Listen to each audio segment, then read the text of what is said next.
સુરતમાં અઠવામાં મોપેડની બાઇક ચાલકે ટક્કર મારતા બેંક કર્મીનું મોત. આસિસ્ટન્ટ મેનેજર 5 દિવસ મોત સામે લડ્યા. મોપેડ અને બાઇક વચ્ચે અકસ્માત. સુરતમાં માર્ગ અકસ્માતના 2 બનાવમાં અઠવા ગેટ પાસે 5 દિવસ પહેલા મોપેડને અન્ય બાઇકે ટક્કર મારતા ઈજા પામેલા બેંકના આસિસ્ટન્ટ મેનેજરનું સારવાર દરમિયાન આજે મોત થયું હતું. બેંકના આસિસ્ટન્ટ મેનેજર 5 દિવસ મોત સામે લડ્યા હતા અને આખરે દમ તોડ્યો હતો.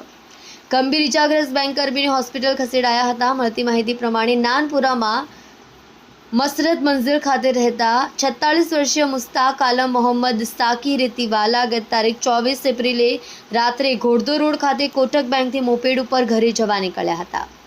તે સમયે અઠવા ગેટ ખાતે ચોપાટી નજીક અજાણ્યા બાઇક ચાલકે મોપેડને ટક્કર મારતા અકસ્માત સર્જાયો હતો, જેમાં મુસ્તાકને ગંભીર ઇજા થતાં સારવાર માટે ખાનગી હોસ્પિટલ દાખલ કરાયા હતા.